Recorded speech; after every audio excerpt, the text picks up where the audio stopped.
Good morning. Good morning. നമുക്ക് ടാറ്റട്ട് പോകാം. ടാറ്റട്ട് പോകാം. ടാറ്റട്ട് പോകാം. കുഞ്ഞാ ചക്കരി. ഹായ്, എല്ലാവർക്കും ഞങ്ങളുടെ ഒരു കുട്ടി വ്ളോഗിലേക്ക് സ്വാഗതം. ഇന്നത്തേത് കുറച്ച് ഷോപ്പിങ്ങും പിന്നെ ഞങ്ങളുടെ കൊച്ചു കൊച്ചു വിശേഷങ്ങളുമാണ്. ഇന്ന് വാവേനെയും കൊണ്ടാണ് പുറത്ത് പോണത്. അപ്പോൾ ഇതാ രാവിലെ തന്നെ അവനെ കുളിപ്പിച്ച് റെഡിയാക്കാണ് കേട്ടോ. എൻ്റെ കലാവിരുതൊക്കെ ഇതാ അവൻ്റെ മുഖത്ത് എടുക്കുകയാണ് കേട്ടോ. ഉറക്കമാണ്.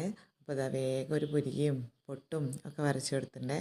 ആളുറങ്ങിയതാണ്. ഞാൻ വിചാരിച്ച് എണീറ്റൊന്നുമില്ല. തിരിഞ്ഞു മറിഞ്ഞൊക്കെ കിടന്ന് ആളവിടെ തന്നെ കിടന്നിട്ടുണ്ട്. പിന്നെ ഇതാ ഞാനും പെട്ടെന്ന് റെഡിയായി ഞങ്ങൾ ഇറങ്ങിയിട്ടോ. ഞാനും അമ്മയും മോനും കൂടിയാണ് പോയത്. ഞങ്ങൾക്ക് ഒരു വിശേഷമുണ്ട്. അപ്പോൾ അതിന് വേണ്ടിയിട്ട് കുറച്ച് ഷോപ്പിംഗാണ്. ആദ്യം ജ്വല്ലറിയിലാണ് കേട്ടോ പോയത്. അവിടെ നിന്നൊരു സാധനം വാങ്ങിക്കാനുണ്ടായിരുന്നു. അപ്പോൾ അത് നോക്കുകയാണേ. അപ്പോൾ ഇതാ അവിടുത്തെ ഒരു ചേച്ചീനെ കണ്ടപ്പോൾ ആളിതാ വേഗം അവരുടെ അടുത്തേക്ക് പോയിട്ടുണ്ട് കേട്ടോ. പിന്നെ അവിടെ നിന്ന് പോരുന്ന വരെ ആ ചേച്ചിയുടെ കൂടെയായിരുന്നു കേട്ടോ. ജ്വല്ലറി കണ്ടാന്ന് തോന്നുന്നു. ലൈറ്റൊക്കെ കണ്ടിട്ട് അവൻ അവിടെയൊക്കെ അന്താളിച്ച് നോക്കിയായിരുന്നു. പിന്നെന്താ ഇതാണ് വാവയ്ക്കൊരു ചെയിൻ വാങ്ങിച്ചാണ്. ഈ ചെയിനാണ് എടുത്തിട്ടുള്ളത്. പിന്നെ ഒന്ന് രണ്ട് സാധനങ്ങളും കൂടി വാങ്ങാനുണ്ടായിരുന്നു കേട്ടോ. മഴയുണ്ടായിരുന്നു. അപ്പോൾ ഞാൻ അമ്മയെ അവനെ ആ ജ്വല്ലറിയിൽ ഇരുത്തിയിട്ട് പിന്നെ ഞാൻ പോയ സാധനം വാങ്ങിക്കാൻ വേണ്ടിയിട്ട്. പിന്നെ ഒരു ബേബി ഷോപ്പിലാണ് പോയത്. അവിടുന്ന് അവനൊരു സാധനം വാങ്ങിക്കാറുണ്ട്. ഈ ഡ്രസ്സൊന്നും അല്ല കേട്ടോ, വേറൊരു സാധനം. അവന് വേണ്ടി വാങ്ങിച്ചതാണ് ഒരു കുഞ്ഞുമുണ്ട്. അപ്പോൾ നിങ്ങൾക്ക് മനസ്സിലായിട്ടുണ്ടാവും അല്ലേ എന്താ വിശേഷം എന്ന്. വാവയ്ക്ക് ചോറ് കൊടുക്കാൻ വേണ്ടി പോവാണ് കേട്ടോ. അപ്പോൾ അതിന് വേണ്ടിയിട്ട് അവനുള്ള സാധനങ്ങൾ വാങ്ങാനാണ് ഇന്ന് പ്രധാനമായിട്ടും ഇറങ്ങിയിട്ടുള്ളത്. പിന്നെ ഇതാ ഒന്ന് രണ്ട് സാധനങ്ങളും കൂടി വാങ്ങാനുണ്ടായിരുന്നു. അപ്പോൾ ഞാൻ ഫാൻസിയിലൊക്കെ കയറി ആ സാധനങ്ങളൊക്കെ നോക്കുകയാണ്. അപ്പുറത്തുള്ള ഫാൻസിയിൽ കയറിയപ്പോൾ ഇല്ല. അപ്പോൾ ഞാൻ റോഡ് ക്രോസ് ചെയ്ത് ഇങ്ങോട്ട് വന്നു. അപ്പോൾ അമ്മനെ അവിടെ തന്നെ നിർത്തിയിട്ട് പോകുന്നതാണ്. അപ്പോൾ അതാ അമ്മൻ്റെ ഒരു റിലേറ്റീവിനെ കണ്ടു. അമ്മ അവരായിട്ട് സംസാരിച്ചിരിക്കുകയാണ് കേട്ടോ. അവർ വാവേനോടും അമ്മേനോടും വിശേഷങ്ങളൊക്കെ ചോദിക്കുകയാണ്.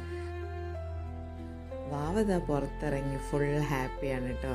എല്ലാവരും നോക്കി ചിരിച്ച് അങ്ങനെ ഇരിക്കുകയാണ്. അപ്പോൾ നമ്മളെ ഷോപ്പിങ്ങൊക്കെ കഴിഞ്ഞ് നമ്മൾ തിരിച്ചു പോരാണ് കേട്ടോ. വീടെത്തിയപ്പോഴേക്കും ആൾ പിന്നെയും ഉറങ്ങി കേട്ടോ. അവിടെ നിന്ന് പുറത്തുനിന്നൊന്നും കഴിച്ചില്ല. വാവുള്ളതുകൊണ്ട് പിന്നെ ഉൾബാറിലൊന്നും കയറാമെന്നില്ല. അതുകൊണ്ട് നല്ല വിശന്നിരുന്നു. അപ്പോൾ വന്ന പാടെ അമ്മ അതാ ചോറൊക്കെ എടുത്ത് വെച്ച് വാവ ഇറങ്ങിയല്ലേ ഞാനും അമ്മയും കൂടി പെട്ടെന്ന് കഴിച്ചിട്ടോ. പിന്നെ ഇത് ആദ്യം വരാനുള്ള സമയമായേ. അപ്പോൾ പുറത്തേക്ക് ഇറങ്ങിയതായിരുന്നു. നല്ല മഴയായിരുന്നു കേട്ടോ. അപ്പോൾ കുറച്ച് നേരം ഇതാ മഴയതൊക്കെ നോക്കിയിരുന്ന് അവനെ വെയിറ്റ് ചെയ്ത് നിൽക്കുകയാണേ. എൻ്റെ വണ്ടി വീടിൻ്റെ കുറച്ച് അപ്പുറത്താണ് നിർത്തുക. ഫോണടിക്കുമ്പോൾ ചെല്ലാറാ പതിവ്. അപ്പം കൊലായിൽ തന്നെ ഇരുന്നതാണ്. ഇവിടെയുള്ള പൂവാണ് കേട്ടോ. ഒരു മുല്ലയാണ്. ഇതെപ്പോഴും പൂക്കും. നിങ്ങളെ വീട്ടിലുണ്ടോ ഇങ്ങനത്തെ പൂവ്? പിന്നെ അമ്മൻ്റെ കുറച്ച് ഗാർഡനിങ് ഒക്കെയാണ്. അമ്മയ്ക്ക് കുറച്ച് ചെടിയൊക്കെ നോക്കുന്ന ശീലമുണ്ട്. അമ്മൻ്റെ പൂക്കളും ഒക്കെയാണ്. അപ്പോഴേക്കും ഇത് ആദ്യം എത്തിയിട്ടുണ്ട് കേട്ടോ. സ്കൂളിൽ ഓരോ വിശേഷങ്ങളൊക്കെ പറഞ്ഞു വരികയാണ്. മഴയുള്ള ദിവസം അവന് ഭയങ്കര ഇഷ്ടമാണ്. കുടയും ചൂടി നടക്കാൻ വേണ്ടിയിട്ട് വണ്ടിയിൽ പോകുന്നതുകൊണ്ട് കുറച്ച് ദൂരമല്ലേ പോകാൻ പറ്റൂ. അപ്പോൾ കുട ചൂടി നടക്കാൻ ഇഷ്ടമാണ്. അപ്പോൾ അതാണ് ഇങ്ങനെ മുറ്റത്ത് തന്നെ നിന്നുകൊണ്ടിരിക്കുന്നത്. പിന്നെ ഇതാ അവൻ വന്നപ്പോഴേക്കും വാവ എണീറ്റിട്ടുണ്ടേ. വാവേനോട് വിശേഷങ്ങളൊക്കെ പറയാണ്. ഇപ്പോൾ ചേച്ചിയും മോളും പാട്ട് ക്ലാസ് പോവാണ്. അപ്പോൾ അവരൊന്ന് കയറിയിട്ട് അവർ പോയേ. വാവ അവർ പോയ സങ്കടത്തിലാണ്. പിന്നെ ഇതാ ഏട്ടൻ വന്നിട്ടുണ്ടായിരുന്നു കേട്ടോ. ഏട്ടൻ വന്ന് വാവനെ കളിപ്പിക്കുകയാണേ. വാവയ്ക്കിങ്ങനെ ആരെങ്കിലും എടുത്തുകൊണ്ട് നടക്കാനൊക്കെ ഉണ്ടെങ്കിൽ വലിയ ഇഷ്ടമാണ്. അവനങ്ങനെ ഇരുന്നോളും. അല്ല ഞാനും അമ്മയും മാത്രമാണെങ്കിൽ അവന് കുറച്ച് വാശിയൊക്കെയാണേ. കിടക്കുകയൊന്നുമില്ല, ഇങ്ങനെ കരഞ്ഞുകൊണ്ടിരിക്കും. ഏട്ടന്മാരോ അല്ലെങ്കിൽ ചേച്ചിയോ മക്കളോ ഒക്കെ വന്നാൽ അവൻ ഫുൾ ഹാപ്പിയാണ്. ഇപ്പോൾ ഇതാ മഴയത്ത് ആദ്യം കളിക്കുന്നുണ്ട്. അപ്പോൾ അവരതും നോക്കി ഇരിക്കുകയാണ്. ആദ്യക്ക് പിന്നെ മഴ പെയ്തപ്പോൾ തുടങ്ങും അമ്മയെ പുറത്തിറങ്ങട്ടെ എന്ന് ചോദിച്ചു. ആദ്യക്ക് ഇതാ ഞങ്ങൾ വാങ്ങിച്ച സാധനം കാണിച്ചു കൊടുക്കുകയാണ് കേട്ടോ. വാവേൻ്റെ മാലയാണെന്ന് പറഞ്ഞ് ഞാൻ വിചാരിച്ച് വാശി എടുക്കുമെന്ന്. ഒന്നും ഉണ്ടായില്ല കേട്ടോ. അവനത് കണ്ടു. പിന്നെ ചേച്ചിയും മോളും ഒക്കെ പാട്ട് ക്ലാസ് കഴിഞ്ഞ് തിരിച്ച് വന്നപ്പോൾ കയറിയിട്ടുണ്ടായിരുന്നേ. ഇത് ഞാനൊരു പുഡിങ് പോലെ ഒരു സാധനം ഉണ്ടാക്കിയിരുന്നു. അത് അവർക്ക് കൊടുത്താണ്. അവരത് കഴിക്കുകയാണ്. അപ്പോൾ ഇതാ ചേച്ചി വിശേഷങ്ങളൊക്കെ പറയണം. അമ്മേൻ്റെ അടുത്ത് സംസാരിച്ചിരിക്കുകയാണ് കേട്ടോ.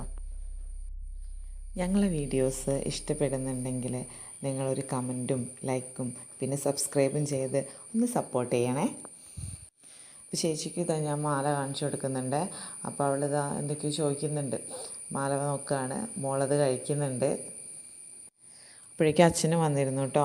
അച്ഛനും പിന്നെ ചെയിനൊക്കെ കാണിച്ചു കൊടുത്തു. അപ്പോൾ ഇത്രയേ ഉള്ളൂ നമ്മുടെ കുഞ്ഞു വിശേഷം. അടുത്ത ചോറൂണിൻ്റെ വിശേഷങ്ങളുമായിട്ട് അടുത്ത വീഡിയോയിൽ വരുന്നതാണ്. അപ്പോൾ ഓക്കെ, ബായ്.